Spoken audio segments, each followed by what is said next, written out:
नमस्कार दोस्तों, यदि आप यूपीएससी या स्टेट पीसीएस की तैयारी कर रहे हैं तो इस चैनल को तुरंत सब्सक्राइब कर लें।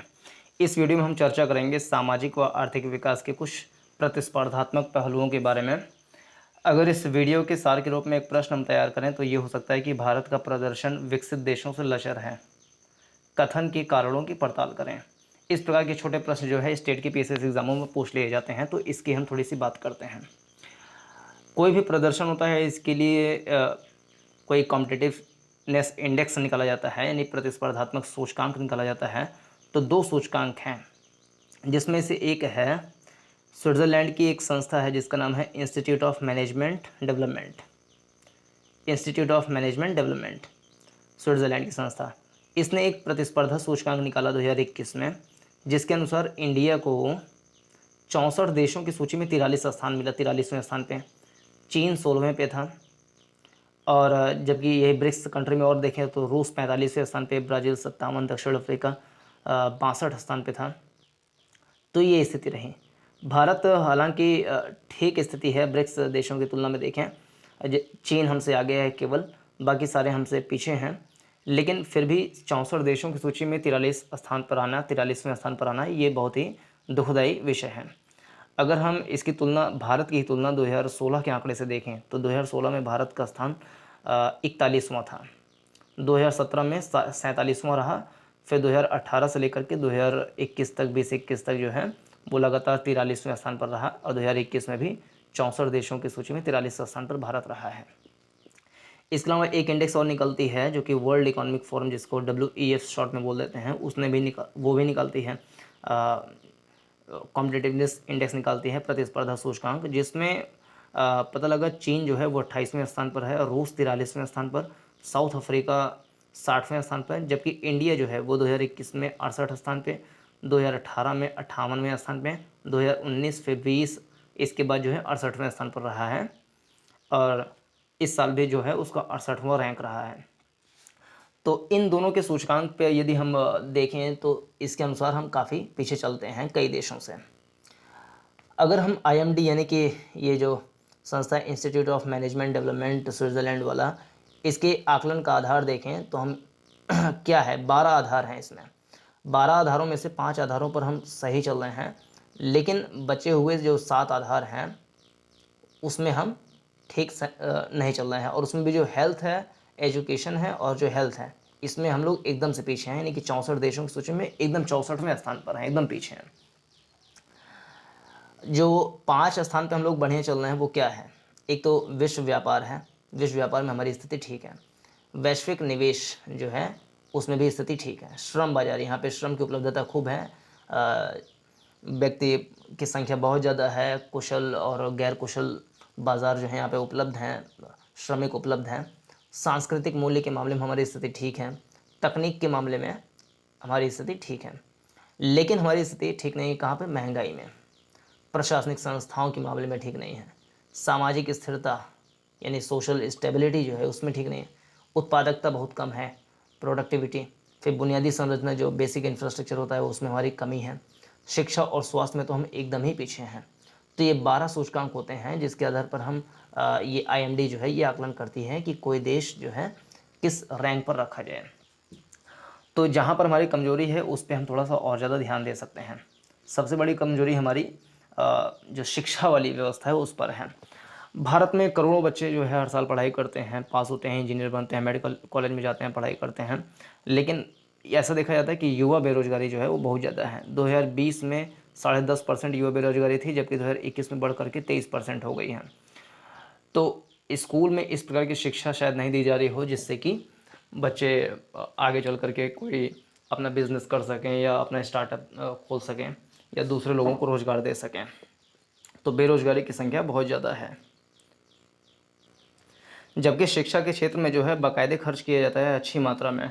RBI जो है, रिज़र्व बैंक ऑफ इंडिया, इसने बताया है कि अकेले 2020 में सेंट्रल गवर्नमेंट और स्टेट गवर्नमेंट, सेंट्रल कहना शब्द संवैधानिक रूप से मतलब ठीक नहीं है, यूनियन कहना चाहिए, तो यूनियन गवर्नमेंट और जो स्टेट गवर्नमेंट है, इन दोनों का टोटल एक्सपेंडिचर अगर देखा जाए तो 6.5 लाख करोड़ रुपए जो है रहा है अकेले एजुकेशन पर। और हर साल जो है करीब 4.6 करोड़ छात्रों को जो है पढ़ाया जाता है भारत में, जिसमें से अगर हर एक छात्र के पीछे का खर्चा देखें तो 14,196 रुपये पर स्टूडेंट पर ईयर खर्चा होता है। तो ये सारा खर्चा देखा जाता है तो जो प्राइमरी स्कूल हैं, सरकारी स्कूल, उसमें बहुत ज़्यादा मात्रा में शिक्षकों की वेतन पे खर्चा हो जाता है, जबकि स्कूल के इंफ्रास्ट्रक्चर और पढ़ाई का स्तर जो है उतना अच्छा नहीं है। इसके लिए हम एक ऑप्शन ये बना सकते हैं कि शिक्षा में जो है वाउचर वाली व्यवस्था लेकर के आएँ, शिक्षा वाउचर जिसको बोलते हैं। उसमें क्या होगी, यही पैसे जो हैं छात्रों को डायरेक्ट पैसे जो हैं मुहैया कराए जाएँ उनके खातों के माध्यम से, और वो जिस स्कूल में चाहें उस स्कूल में जा कर के शिक्षा ग्रहण करें, और जहाँ पर वो शिक्षा लेंगे उसमें जा कर के वो अपने वाउचर के माध्यम से फ़ीस जमा करें और किताबें लें। अब प्राइमरी स्कूल में क्या है कि मुफ़्त में किताबें, मुफ़्त में सारी चीज़ देने के चक्कर में बच्चे आते हैं, लेकिन उनकी पढ़ाई वाली जो क्षमता है वो हो नहीं पाती है।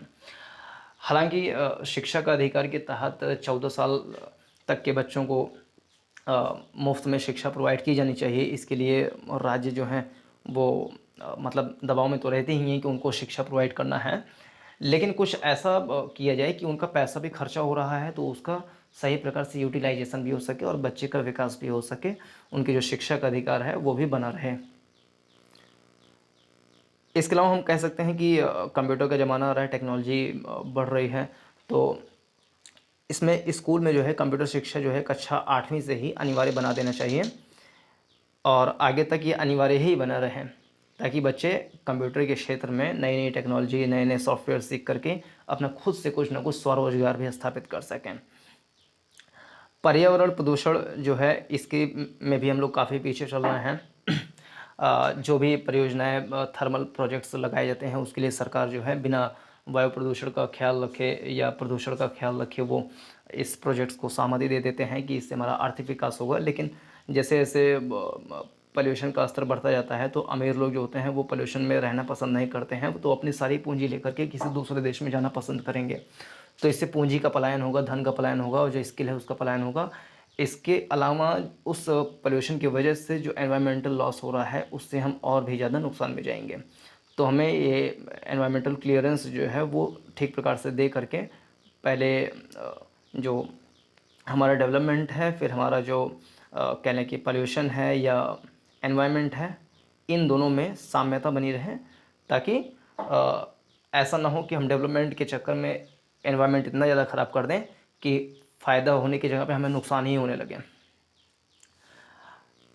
इसके अलावा देखा जाए तो हेल्थ के क्षेत्र में ऐसा आरबीआई का अनुमान है कि केंद्र सरकार और राज्य सरकार मिल कर के खर्च करती हैं तो 1900 रुपये हर व्यक्ति 1 साल का खर्चा होता है, जो सरकारी आंकड़े हैं उसके अनुसार। यानी सेंट्रल गवर्नमेंट और स्टेट गवर्नमेंट मिल करके प्रति व्यक्ति प्रति वर्ष 1900 रुपये का खर्चा करती हैं हेल्थ में। इसमें भी हम कुछ वाउचर वाली व्यवस्था कर सकते हैं कि लोगों को जितना पैसा खर्चा होता है उससे कम पैसा भी खर्चा हो और उनकी हेल्थ भी जो है वो सुधर सके। तो ऐसे कुछ क्षेत्र हैं जहाँ पर हम थोड़ा सा काम करके प्रतिस्पर्धात्मक सूचकांक में आगे बढ़ सकते हैं। जैसे क्वेश्चन में लिखा होता है कि भारत का प्रदर्शन विकसित देशों से लचर है, कथन के कारणों की पड़ताल करें।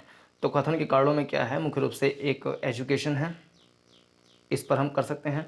दूसरा हेल्थ पे फोकस कर सकते हैं, एनवायरनमेंट पर फोकस कर सकते हैं, और जो सामाजिक स्टेबिलिटी है, सोशल स्टेबिलिटी, इस पर हम थोड़ा सा फोकस कर सकते हैं। फिर जो बुनियादी संरचना है, इंफ्रास्ट्रक्चर डेवलपमेंट है, इस पर फोकस कर सकते हैं।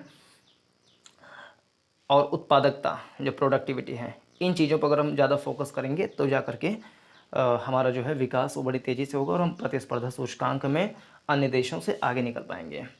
तो इस वीडियो में इतना ही। आई होप ये वीडियो समझ में आई होगी। तो इस प्रकार के जो छोटे छोटे प्रश्न हैं इसके एनालिसिस हम प्रोवाइड करते हैं, तो चैनल को तुरंत सब्सक्राइब कर लीजिए और वीडियो को लाइक कीजिए। पूरा देखने के लिए बहुत बहुत धन्यवाद। नमस्कार, जय हिंद।